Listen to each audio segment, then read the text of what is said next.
Good morning Akola या कार्यक्रमात मी सूरज गोडे आपल्या सर्वांचं मनपूर्वक स्वागत करतो. श्रोत्यांनो, दर बुधवारी आपण गुड मॉर्निंग अकोला या कार्यक्रमात नवनव्या व्यक्तिमत्वांना भेटतो. त्यांच्याकडून ते करीत असलेल्या कार्याविषयी अधिक जाणून घेण्याचा प्रयत्नही करतो. श्रोत्यांनो, आजही आपण अशाच एका व्यक्तिमत्वाला भेटणार आहोत. ते विविध गुणांनी संपन्न आहेत, यामध्ये दुमतच नाही. ते लेखक आहेत, निर्माता आहेत, दिग्दर्शक आहेत, म्हणजेच डायरेक्टरसुद्धा आहेत.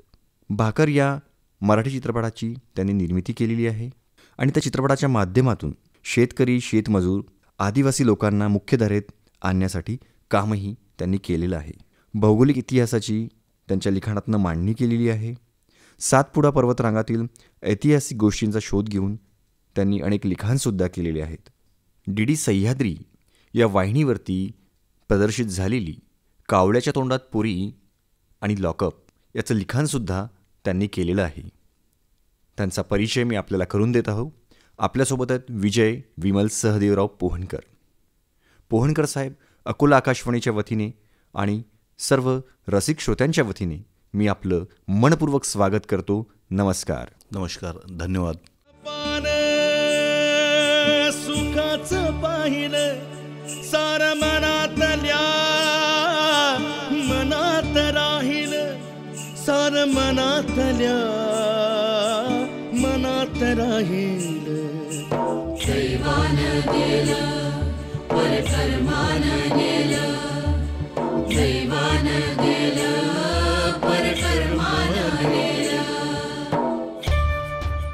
पोहणकर सर, आपल्या श्रोत्यांना आपल्याबद्दल थोडी एक इत्तमभूत माहिती दिली की आपलं लहानपण कुठे गेलं आहे, आपलं शिक्षण कसं झालं आहे आणि आपण या क्षेत्राकडे आपण कसे वळला आहात सर? ॲक्च्युली मुळात माझं शिक्षण आहे ना खूप ट्रॅव्हलिंगमध्ये झालं. अच्छा. म्हणजे मी 1 ते 5 बडनेर अमरावतीला शिकलो. 6वा वर्ग हा माझ्या मामांकडे झाला, ते हातांदुरा गाव होतं. 7 ते 10 मी अकोला इथं शिकलो.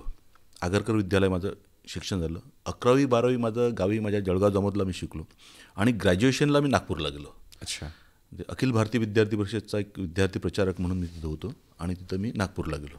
हे सगळं आपलं शिक्षण म्हणजे एवढ्या वेगवेगळ्या ठिकाणी कसं काय झालं, त्याच्यामागची काही पार्श्वभूमी असेल ना? पार्श्वभूमी म्हणजे असं शिक्षण जनरली सरकारी नोकरदारांचं होतं. बरोबर.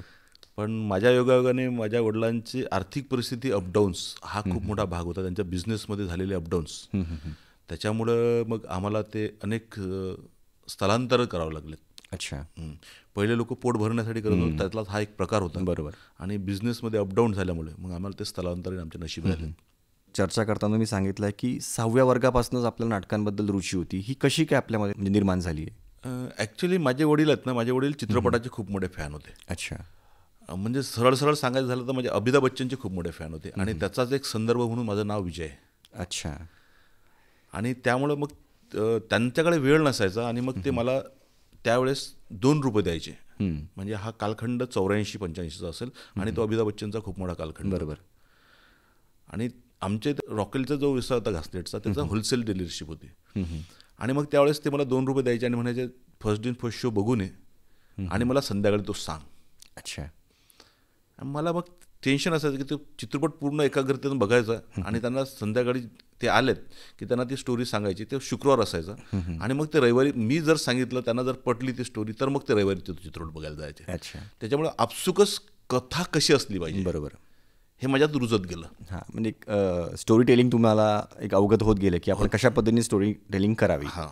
मग मी 6व्या वर्गात असताना मग मला छानशी आवड झाली की मी नाटकात काम केलं पाहिजे. मग मी माझ्या मामाच्या गावी असताना हात्याला मी एका ताई नाटकामध्ये भाग घेतला आणि त्यावेळेस मी जस्ट 10 वर्षाचा होतो आणि ती नाटिका प्रचंड गाजली आणि त्याच्यात मी स्त्री पात्र केलं होतं विषयी. अच्छा. आणि त्या कालखंडामध्ये मुली येत नव्हत्या नाटकात काम करायला. गावखेड्यामध्ये तर हायली इम्पॉसिबल होतं ते. बरोबर. आणि मग मी त्या वयामध्ये साडी नेसून ती भूमिका केली आणि ती ज्यावेळेस मी त्याच्यामध्ये ती पात्र मरतं आणि त्यावेळेस लोक खूप रडलेत आणि मग ती भूमिका खूप गाजली, मनाला लागली. आणि तुम्हाला सांगायला मला आवडेल की मी 7व्या वर्गात स्क्रिप्ट लिहिली. अच्छा. ते माझ्या वडिलांना मी दाखवली. म्हणजे त्यावेळेसचा माझा जो हिरो होता, आयडल हिरो होता, ते मिथुन चक्रवर्ती होते. अच्छा. आणि मी त्यांच्यासाठी ती स्टोरी लिहिली होती. वडिलांना ती खूप आवडली होती. त्यांनी सांगितलं की तू लिहू शकतोस. ती कशावर लिहिली होती आपण? एक त्यावेळेचा जो कल्चर होता, त्यावेळेची जे सिस्टम होतं की बदला, त्यावेळेचा एक सिस्टम होता, एक प्रत्येक चित्रामध्ये आपल्याला बघायला मिळायचं. बदला असायचा की मग ते बहिणीवरचा अत्याचार असू देत किंवा वडिलांना मारलेलं असू देत किंवा असे ते स्टोरी असायचं. आणि त्यावेळेचा तो कॉन्सेप्ट होता बिझनेस माझा, आणि ते माझ्यावर घडलेला प्रसंग असेल म्हणून तो माझ्याकडून रेखांकित झाला असेल, तर तो एक कॉन्सेप्ट मी मांडला होता. आणि ते मला लागलेलं होतं की माझे वडील फसलेले आहेत बिझनेसमध्ये आणि आमच्यात हालत झाली, आणि म्हणून मी ती एक स्टोरी राईटअप लिहिली होती. आणि तो बदला कॉन्सेप्ट पण होता आणि त्यांना ते आवडलं होतं. आणि त्यापासून ते मला वाटलं की मी लिखाण करू शकतो. बरोबर. या क्षेत्रामधलं जी काही आपली जर्नी आहे ती कशी कशी पुढे बहरत गेली? मग गंमत तुम्हाला सांगतो की मी आगरकर विद्यालय अकोलामध्ये असताना आम्हाला एक निबंध यायचे की मी किल्ला बोलतोय, मी आंब्याचं झाड बोलतोय, आणि मग त्याच्यामध्ये मला 10/10 मार्क मिळायचे. मी तेवढं सुंदर लिहायचं की माझ्या ज्या मॅडम होत्या, आमच्या ज्या शिक्षिका होत्या कुलकर्णी मॅडम, त्या म्हणायच्या की विजय तू लिहितो ना तर अक्षरशः असं वाटतं तो खरोखरच किल्ला बोलतोय माझ्यासोबत. बरोबर. की ते आंब्याचं झाड बोलतोय माझ्यासोबत, तू असं ते प्रेझेंट करतो. तो प्रसंग हुबेहूब तुम्ही त्याचं दुःख, त्याच्या वेदना, त्याचा आनंद, ते मी लिखाणं मला खूप आवडायचं. आणि मुलं जिथं 10-12 लाईन लिहून थांबवायचे तिथं मी 2-2 पेज लिहून बसायचो, कारण मी त्याला अनुभवायचं आणि मी स्वतः अनुभवून घेतलेलं असतं ते लिहायचं. आणि मग मला ते लिखाणाची आवड होत गेली. असा तो प्रसंग लिखाणाचा माझा होत गेला. अच्छा. मग तुम्ही नाटक क्षेत्राकडे सुद्धा वळले आहेत. बरोबर. तुम्ही सुद्धा नाटक केले आहेत की नाटकांचं लिखाण केलेलं आहे? पण नाही, मी नाटकामध्ये 6व्या वर्गात केलं. त्यानंतर मी ग्रॅज्युएशनला असताना नागपूरला असताना NSच्या कॅम्पमध्ये मी पात्र केलं, मी दिग्दर्शन केलं. पण मला कधीच कॅमेरासमोर येण्याची कधी इच्छा झाली नाही. अच्छा. ॲज अ आर्टिस्ट म्हणून मी कावळ्या तोंडात पुरीमध्ये काही एपिसोडमध्ये काम केलं. जस्ट आर्टिस्ट कमी होते किंवा आमचा बजेटिंग असतो, सह्याद्रीचा बजेट थोडा कमी असायचा. मग प्रोड्युसर म्हणायचे पात्र तू वाढवलं, ती भूमिका तेवढी तू साकार वगैरे, मग त्यामुळे थोडं केलं. पण मला ती कधीच आवड झाली नाही. अच्छा. हां, लिखाण आणि दिग्दर्शन ही कथा, पटकथा कशी गेली पाहिजे. बरोबर. आणि मग मी लिहिलेलं मी जर प्रेझेंट केलं तर खूप छान जाऊ शकतं. हा माझा कॉन्फिडन्स डेव्हलप झाला. पोहनकर साहेब, थोडं तुम्हाला मी थांबवतो की तुम्ही आता उल्लेख केला होता जे मराठी नाटक होतं आपलं कावळ्याच्या तोंडात पुरी आणि एक लॉकअप, आपण एक चर्चा करत असताना तुम्ही सांगितलं होतं की त्या काळामध्ये तुम्ही ते नाटकाचं दिग्दर्शन केलं, लिखाण केलेलं आहे, आणि ते पण सह्याद्रीवरती. आणि आपण तो बघतोय की तो कालखंड असा होता की दूरदर्शन सह्याद्रीला फार श्रोते होते आणि तिथे आपलं ते सिरियल जात आहे, म्हणजे ते एक आपल्या भाग्याचीच गोष्ट होती. ते कसं काय घडून आलं आपल्याला आणि तिथपर्यंत आपण कसे काय गेलेत? ॲक्च्युली मी मुळात मुंबईला गेल्यानंतर एक वादळ नावाचा चित्रपट, BG गावड म्हणून विरारचे आमचे प्रोड्युसर होते, त्यांच्यासाठी मी एक फिल्म लिहिली होती वादळ नावाची. त्यांना ते कथानक खूप आवडलं, आमची पूर्ण कहाणी कंप्लीट झाली आणि माझं लिखाण त्यांना एवढं भावलं की त्यांनी मला प्रमोट करणं सुरू केलं होतं. आणि मग त्यांनी मला एक जोशी म्हणून होते प्रोड्युसर, त्यांना सांगितलं की एकदा विजयचं लिखाण बघा.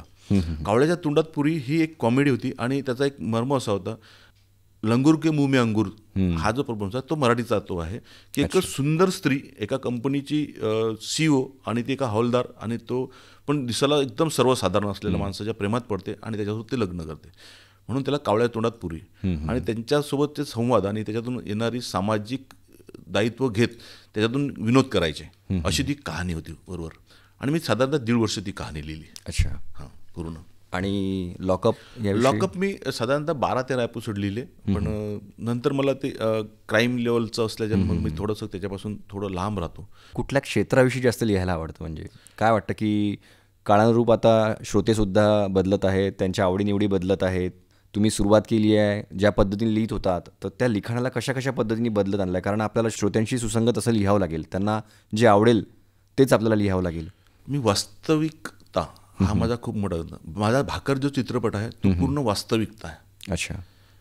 म्हणजे तत्कालीन राष्ट्रपती प्रतिभाताई पाटील यांना मी राष्ट्रपती भवनात ज्यावेळेस भेटायला गेलो, तो दिवस होता 16 मार्च 2012. त्यावेळेस सुद्धा मी ताईंशी बोलताना या विषयावर डिस्कशन केलं होतं की ताई मी एक लिखाण करेल या विषयावर. तो एक म्हणजे लॉकअप सुद्धा वास्तविकतेवर होतं, कावळ्या तोंडात पुरी सुद्धा, आणि वादळ चित्रपट सुद्धा माझा वास्तविकता होता. प्रेम, भीती आणि थरार आजच्या कालखंडातलं त्या युवकांचं जे आहे की प्रेम पण आहे की भीती पण आहे, कारण मला जॉब नाही आहे किंवा मला सेटल व्हायचं आहे, आणि थरार आहे काही घडलं तर, कारण की धर्मांधता, जातीयवाद हा वाढतो आहे समाजामध्ये, आणि मग त्याचा तो थरार आहे. भाकर चित्रपट माझा हा शेतकरी आणि नक्षलवाद, म्हणजे पूर्व विदर्भ ते पश्चिम विदर्भ असा तो प्रवास आहे. आम्ही त्यात म्हटलेलं की जगाचा पोशिंदा जगाचा विनाशक झाला तर, म्हणजे जगाला, शेतकऱ्यांना तुम्ही पोशिंदा म्हणता जगाचा, बरोबर. पण आज तोच आत्महत्या करतोय, तोच मरतोय. तो आज नांगर हातात घेतोय. नांगर सोडून जर त्यांनी बंदूक हातात घेतल्या तर माझा एक प्रश्न आहे की तुम्हाला भाकर कोण देईल? बरोबर. हे बघा, तुमच्या खिशात पैसा आहे म्हणून तुम्ही जेवण करत नाही आहे. माझा शेतकरी बाप पिकवतो म्हणून आपण जेवतोय. त्यांनी जर पिकवलं नाही तर आपण सोन्याची बिस्किटं नाही खाऊ शकत. तर मी वास्तविकतेवर समाजाचा भान ठेवून समाजासाठी जे समाजाला उपयुक्त असेल असंच लिखाण मला जास्त आवडतं. किती अन्याय अन्याय आता सहन करू, आमच्या पोटाले पोटाले पोटाले नका हो मारू, आमचा हक्क तर आम्हाला द्याजी, नाही दुसरी कोणती मर्जी, आमचा हक्क तर आम्हाला द्याजी. साऱ्या जगानं नाटक पाहिलं, दैवानं दिलं परकर्मानं नेलं, दैवानं दिलं परकर्मानं नेलं.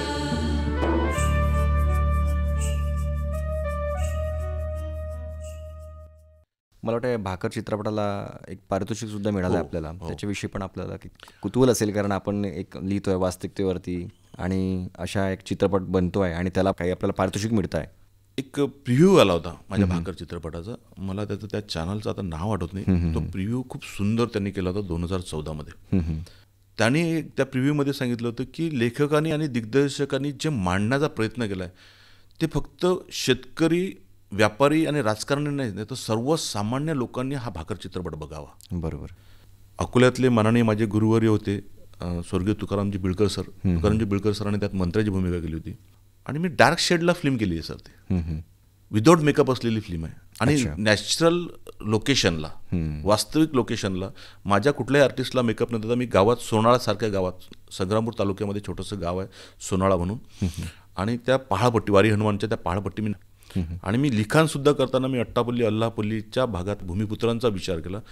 तिथं जाऊन भेटलोत लोकांना आणि मग ती पूर्ण कहाणी लिहिली. AC कॅबिनमध्ये बसून मला लिहायला फार कमी आवडतं, वास्तविकता जाऊन आवडतं. म्हणून मग भाकर चित्रपट ज्यावेळेस प्रिव्ह्यू आलेत आणि मग मला अनेक फेस्टिवलला बोलावलं होतं. आम्ही कान्सपर्यंत जाणार होतो, पण आर्थिक तडजोडी त्या आमच्याकडे जमल्या नाहीत. म्हणून मग मी त्या फेस्टिवलला ते फिल्म टाकली नाही, कारण माझी फिल्म सबटायटलसह आहे. म्हणजे वऱ्हाडी भाषेत तर प्युअर वऱ्हाडी भाषेत आहेच, पण खाली इंग्लिश सबटायटल आहे, कारण की जगातल्या लोकांना ते कळलं पाहिजे. बरोबर. म्हणून अनेक ठिकाणी फेस्टिवलला त्यांना आम्हाला आमंत्रित करण्यात आलं होतं. अच्छा. त्याला कुठला पुरस्कार मिळाला होता सर? त्याला एक नॅशनलायझेशन म्हणून मला एक लेखक म्हणून चांगला अवॉर्ड मिळालेला आहे, ज्याला लोकेशन सिलेक्शन म्हणतात, की लोकेशन निवडणं आणि वास्तविकता. 3 कॅटेगरीमध्ये मला त्याच्यामध्ये नामांकित करण्यात आलं. मला नाशिकला अवॉर्ड दिला गेला, मुंबईला आणि अमरावतीला आमच्या फंक्शन सामाजिक लेवलला मला अवॉर्ड दिला की बाबा खूप छान सुंदर चित्रपट तुम्ही बनवलात. बरोबर. अनेक लोकांनी त्याला प्रोत्साहित केलं. म्हणजे ज्यावेळेस मी एडिटिंग करत होतो तर त्यावेळेस एक वास्तव चित्रपटाचे ते एडिटर होते मेन दादा, ते माझ्यासाठी फक्त आणि फक्त माझ्यासाठी की विजय तू खूप सुंदर फिल्म केली, मला एक हात मारू दे त्याच्यावर. म्हणजे त्यांनी पूर्ण चित्रपट बघून एक ग्लास शरबत एवढी फी घेतली ती आणि मला काही 10 मिनिटाचं त्यांनी एडिट करून दिलं होतं की वास्तविकता चित्रपटाची काय असली पाहिजे, तर हे तू मांडलंस. हा माझ्यासाठी खूप मोठा अवॉर्ड होता तो. बरोबर. एवढ्या मोठ्या हस्तीनं ते, म्हणजे कच्चा फिल्म असताना त्यांनी कच्ची फिल्म बघितली माझी आणि कच्ची फिल्म बघून सांगितली की तू खूप सुंदर फिल्म बनवली, हे लोकांकडे जाऊ देत. आता कोणाले सांगू ही माही व्यथा, कोण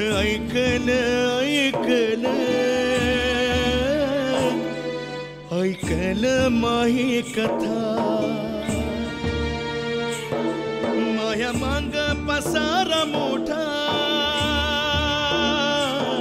कसा ओढून जात्याचा खुटा.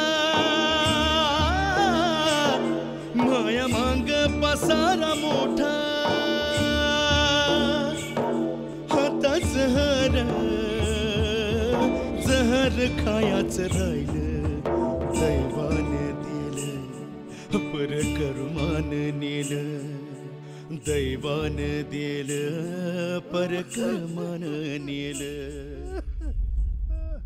आपल्याला सगळ्या गोष्टी करता येतात, मात्र पैशाचं सोंग नाही करता येत. आणि ह्या सगळ्या गोष्टी करत असताना आपल्याला पैसा लागतो. या सगळ्या गोष्टींची जुळवाजुळव आपण कसं करत असाल? आपण तुम्ही सांगितलं आहे सर की आपण अखिल भारतीय मराठी चित्रपट महामंडळावर सुद्धा आहात, सदस्य. त्याचे सदस्य आहात. त्याच्यानंतर एक फिल्म रायटर्स असोसिएशन आहे, त्याचेसुद्धा आपण सदस्य आहात. तर ह्या सगळ्या गोष्टी आहेत, हे कसं काय आपल्याला जमतं मग? मराठी चित्रपट तुम्हाला करताना सबसिडी वगैरे हा जो प्रकार असतो, त्यासाठी चित्रपट महामंडळाचं तुम्हाला रजिस्ट्रेशन गरजेचं असतं. बरोबर. तुम्हाला त्याचं सदस्य व्हावं लागतं. त्यात अ दर्जा ब दर्जा वगैरे असतात, तुम्ही त्याचे वोटर पण असता. आणि मला महाराष्ट्र शासनाचे आभार मानावे लागतील की आपण महाराष्ट्र शासनाने 35 लाख आणि 40 लाख रुपये सबसिडी मराठी चित्रपटाला दिलेली आहे. ते फक्त तुम्हाला ते गुण मिळाले पाहिजेत त्या ट्रायलमध्ये. आणि मी त्यामध्ये बसलो सगळं. आता मग यू सर्टिफिकेट आहे माझ्या फिल्मला. अच्छा. हां, 2दा हिअरिंग झालं माझं की बा हे काढा ते काढा. काही गोष्टी मांडताना वऱ्हाडी चित्रपट आहे आणि वास्तविकता आहे. बरोबर. म्हणजे सहज शिवी जे बोलल्या जाते, देव म्हणजे गाव अशी त्या बोलीतून जे असते. मग त्यातून त्याने सांगितलं की बाबा हे शिवी आहे आणि ती आम्हाला हा चित्रपट शाळेत दाखवण्यासारखा आहे, तो मुलांमध्ये गेला पाहिजे म्हणून ते शिवी. तर मग मी काही गोष्टी त्यात करेक्शन्स केल्या आणि त्यात शिवी काढल्यात. आणि काही गोष्टीमध्ये मी ठाम राहिलो की नाही, मला हे गरजेचं आहे, तुम्हाला ते सर्टिफिकेट द्यायचं असेल तर द्या, नका देऊ. पण मग त्यांनी ते माझी भूमिका समजून घेतली की याला म्हणायचं काय. म्हटलं हे म्हटल्याशिवाय नाही मांडलं जाणं. पुढेही आपल्याला वाटचाल करायची आहे. आपण अनेक विषयांवरती अभ्यास केलेला आहे. आपण बोलताना सांगितलंसुद्धा आहे की आपल्याला भ्रमंती करायची पण फार सवय आहे. कारण भ्रमंती केल्यानंतरच आपल्याला समजतं की निसर्ग काय आहे, हा समाज काय आहे. आणि जेव्हा आपण सगळं काही करतो तेव्हा समाजाचं प्रतिबिंब आपल्याला कागदावरती उमटवता येतं. तर याविषयी आपण थोडं आपल्या श्रोत्यांना सांगाल?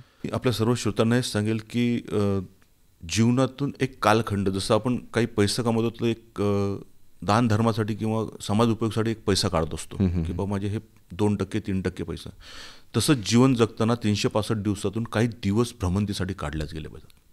अनेक पुस्तकं वाचण्याची तुम्हाला गरज जर नसेल किंवा अनेक पुस्तकं तुम्हाला वाचता येत नसतील, 100 पुस्तकं वाचून जेवढं तुम्हाला नॉलेज मिळते ना तेवढं तुम्हाला एका भ्रमंतीत मिळते.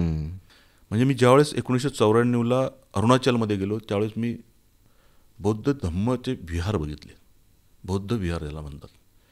अप्रतिम. आणि तिथं गेल्यानंतर तुम्हाला एका क्षणात असं वाटतं की मी धम्म स्वीकारला पाहिजे, मी गौतम बुद्धाला शरण गेलं पाहिजे आणि मी हे आचरण केलं पाहिजे. तेव्हा कळलं मला ते. आता मी पंजाबला जाऊन आलो, हरियाणा, राजस्थान असा भ्रमंती करून आलो. विदर्भापेक्षा ते लोक प्रचंड पुढे आहेत शेतीमध्ये, ते मला भ्रमंतीतून कळतं. खाली तुम्ही जर गेलात, दक्षिणात्यामध्ये गेलात तर त्यांचेच कल्चर, त्यांची संस्कृती, त्यांचे विचार, त्यांचा IQ लेवल, म्हणजे जशी भाषा बदलते ना 50 किलोमीटर 100 किलोमीटरवर, तसं IQ लेवलसुद्धा बदलतो सर. म्हणजे फॉर एक्झाम्पल तुम्हाला जर सांगायचं तर मुंबईच्या टॅक्सी ड्रायव्हर किंवा तिथल्या ॲटो ड्रायव्हरची जो IQ लेवल आहे तोच जर आपण अकोला इकडे विदर्भात आलो तर त्याचा तो IQ लेवल होत नाही. त्याची विचार करण्याची पद्धती तिथं वेगळी होती.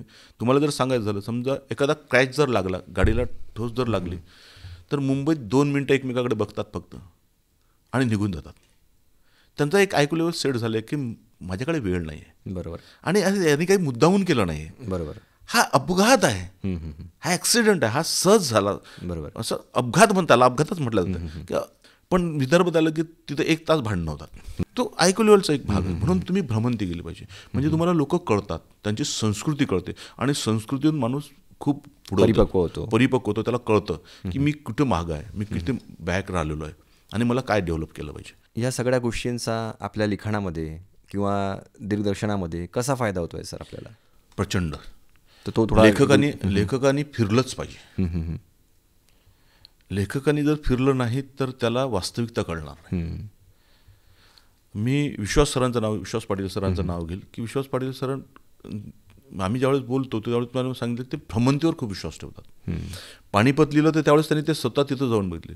मी ज्यावेळेस लिखाण करतो मी स्वतः वास्तविक तिथं जातो आणि त्या गोष्टीला समजून घेण्याचा प्रयत्न करतो. तर भ्रमंती आणि लिखाण हे एकाच नाण्याच्या 2 बाजू आहेत. बरोबर. तुम्ही प्रचंड पुस्तकं वाचून ते लिखाण केलं. आता मी मधल्या काळात एक विजयनामा साप्ताहिकामध्ये मी जामोदचा इतिहास लिहिला, जो 700 वर्षाचा आहे.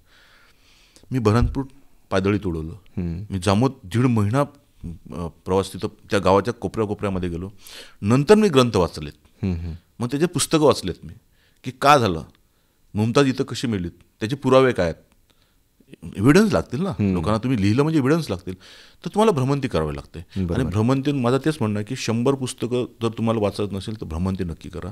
आणि या सगळ्या गोष्टींचं अवलोकन केल्यानंतर आपल्याला कागदावरती ते मांडायला फार सहज आणि सोपी जातं आणि एक वास्तविक चित्र उभं राहतं त्याच्यातनं. नक्की सर. गंमत म्हणजे ज्यावेळेस मी कावळ्या तोंडात पुरी लिहायचो ना त्यावेळेस मी स्लम एरियाला म्हणतात, झोपडपट्टी म्हणतो, अशा ठिकाणी फिरायचं.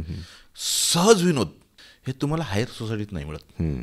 सहज विनोद, जो आपसुक विनोद असतो ना तो तिथं नाही मिळत तुम्हाला. तिथं एटिकेट पाडल्या जातात बोलताना. आणि तुम्हाला स्लम एरियामध्ये एटिकेट, मॅनर्स, तुमचं म्हणजे फिल्टर नसतं. बरोबर. तुम्ही जसे आहे तसे तुम्ही जसं लगेच ॲक्शन पे रिॲक्शन असतं. आणि मग तिथं विनोद होतात.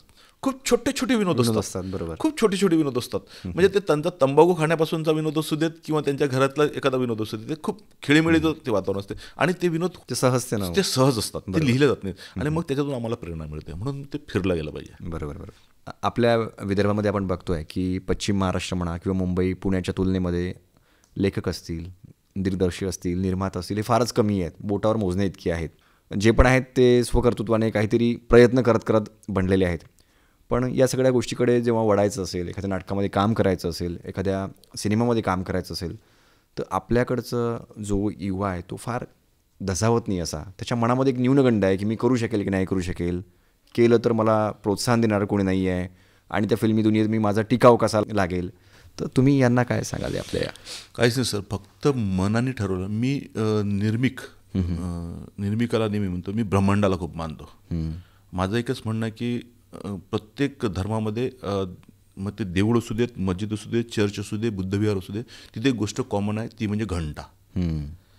ती घंटा काही देवाला जागृत करण्यासाठी नसते, ती ब्रह्मांडाला आदेशित करण्यासाठी असते की मी ते आपण त्या देवाला नाही मागत आहे. आपण ब्रह्मांडाला म्हणतो की माझी जी इच्छा आहे ती माझी पूर्ण कर. आणि त्याच्याखाली आपल्याला राहावं लागतं. ते व्यवस्थित. बऱ्याचदा काय होतं की बरेचसे जण स्ट्रगल करतात पण त्यांना जो हवा असतो तो रिझल्ट मिळत नाही. आणि मग काय तर फक्त स्वप्न होतं सिनेसृष्टीकडे जायचं आणि ते झालं नाही तर मग हाती येतं नैराश्य. आणि मग ते नैराश्य आलं की तो पुढे काय करावं, नेमकं काय नाही करावं या विवंचनेत राहतो. मी तिथं गेल्यानं मला हे गोष्ट कळली की आपण आपली स्तर ठरवून घ्यायचा. मी अमिताभ बच्चनांना नेहमी वाचायचं की एवढे चित्रपट फ्लॉप गेल्यानंतरही तो माणूस निराश झाला नाही, कामावर कॉन्सन्ट्रेट केलं.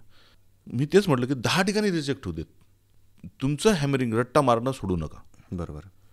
आणि ते तुम्ही करत राहा. आणि खर्च तुमचे आटोक्यात जर तुम्ही ठेवलेत तर नैराश्य येत नाही. नैराश्य कुठे येतं की बाबा माझ्या हातात काहीच नाही. सर मी तुम्हाला सांगतो की कामगार मिशन काश्मीरचं शूटिंग झालं होतं गोरेगाव फिल्म सिटीला. मी स्ट्रगलिंगला होतो. तर मग आम्हाला कामं मिळायचे, कधी काम नव्हतं मिळत. तर मग आम्ही असे जे मित्र होतो, जे स्ट्रगलर होतो, आम्ही तो सेट तोडायचा कॉन्ट्रॅक्ट घेतला होता. पैसा लागतो शेवटी, पैसा आणि माझे आई वडील मला पैसा नव्हतं पुरू शकत. तर मग आम्ही तुम्ही बुंबरो जे गाणं बघितलं तो सेट आम्ही तोडला. ते तोडायचे काम आम्ही घेतलेत. असे कामं सुद्धा सोबत करावे लागतात की तुम्ही म्हणा स्टेटस जपून. जर मी आता स्टार व्हायला चाललो, बरोबर, म्हणजे मला हिरो व्हायचं आहे आणि मग मी ते हे कसं करेल. बरोबर. तर तुम्हाला काही कालखंडामध्ये तुम्हाला स्ट्रगल करावं. बरोबर. माझं एकच म्हणणं आहे की जे काही तुमचे प्रेक्षक असतील, श्रोते असतील, त्यांनी एक गोष्ट लिहून ठेवली पाहिजे भिंतीवर आणि त्याला एक डेडलाईन दिली पाहिजे की मला हे बनायचं आहे. आणि ते रोज उठल्यावर ते वाचल्या गेलं पाहिजे की मला हे बनायचं आहे. म्हणजे तुम्हाला कलेक्टर बनायचं आहे, तुम्हाला SP बनायचं आहे, तुम्हाला लेखक बनायचं आहे, तुम्हाला निर्माता, तुम्हाला हिरो बनायचं आहे, तुम्हाला पंतप्रधान बनायचं आहे, तुम्हाला मुख्यमंत्री बनायचं आहे, तुम्हाला काय बनायचं आहे ते लिहून ठेवा आणि ते लोकांना सांगा. बरोबर. म्हणजे लोक तुम्हाला झोपू देत नाहीत. ते लोक वेड्यात काढतील काय स्वप्न बघतोय हा, पण ते स्वप्न ते लोक तुम्हाला झोपू देत. बरोबर. ते लोक तुम्हाला वेड्यात द्यावं करतात, मग तुम्ही जरा जिद्दी भेटतात. तुम्ही तुमचंच मनात ठेवलं की तुम्ही सक्सेस नाही झालात तर तुम्हाला होत नाही. म्हणतात ना की अपमान गिळून पुढे जात राहिलं की आपण विजयी होतो, आणि आपलं तर नाव विजय आणि आपण विजय झालात. आकाशवाणी अकोला, आकाशवाणीच्या सगळं श्रोत्यांना माझं मनापासून म्हणणं आहे की तुम्हाला जे काही बनायचं असेल ते तुमच्या बेडरूममध्ये तुम्हाला दिसते असे नाही, तुमच्या हॉलमध्ये जिथे काही छोटे जिथं तुम्हाला दिसत असेल असं तुमचं स्वप्न लिहून ठेवा आणि त्याच्यावर डेडलाईन लिहून ठेवा. ब्रह्मांड 100% तुमचा प्रवास सुकर करेल आणि ब्रह्मांडाला सांगत राहा की मला हे पाहिजे आणि तू मला देणार आहेस. आणि मग तो देतो. ब्रह्मांडाला फक्त एकच गोष्ट माहीत आहे, ती गोष्ट म्हणजे तथास्तु. ब्रह्मांडाला दुसरा शब्द माहिती नाही. बरोबर. मग तो कुठल्याही भाषेत घ्या. संतांनी म्हटलंय जो जो जो जो वांचीला तो लावो. बरोबर. ब्रह्मांडाचं एक म्हणणं की तुम्ही जर म्हटलं आज माझं खूप पोट दुखतंय, तो म्हणजे तथास्तु, तुझं पोटच दुखत नाही. तुम्ही आज मला खूप फ्रेश वाटतंय, आज मी खूप आनंदी आहे, तर तुम्हाला तसाच तुमचा दिवस जातो. मी ठरवलं, मी ब्रह्मांडाला सांगितलं की मला लेखक व्हायचं आहे, आणि ब्रह्मांडाने म्हटलं तथास्तु, ठीक आहे, इट्स ओके. मी ठरवलं की मला फिल्म मेकिंग करायची, मला हा माझा भाकर चित्रपट लेखक दिग्दर्शक निर्माता म्हणून प्रेझेंट करायचा आहे. त्याने म्हटलं तथास्तु. अनेक सोर्सेस मला आलेत, अधिक माझे मित्र आहेत, चंद्रशेखर पिंपळे आहेत, चंद्रशेखर मेहरे, चंद्र मेहरे वगैरे आहेत. अनेक लोकांनी मला आर्थिक मदत केली, म्हणजे ते माझ्यासोबत को प्रोड्युसर म्हणून राहिलेत. अनेक कंपन्यांनी आम्हाला फायनान्स केलं, पैसाही उभा राहिला. फक्त तुम्ही निर्मिकाला, ब्रह्मांडाला सांगा की मला हे करायचं आहे, तुम्हाला एक दरवाजा नाही 100 दरवाजे उघडले मिळतील. बरोबर. आपण इथे आलात सर, आणि आपल्या श्रोत्यांसोबत आकाशवाणीच्या स्टुडिओमध्ये ज्या दिलखुलास गप्पा केल्यात त्याकरता मी सर्व श्रोत्यांच्या वतीने आणि अकोला आकाशवाणीच्या वतीने आपले खूप खूप आभार मानतो. धन्यवाद सर. धन्यवाद. ऐकलं माही कथा, माया मांग पसारा मोठा, कसा ओढून जात्याचा खोटा, माया मांग पसारा मोठा, हाता जहर जहर खायाच राहिलं, दैवाने दिलं पर कर्मान नेलं, दैवाने दिलं पर कर्मान नेलं.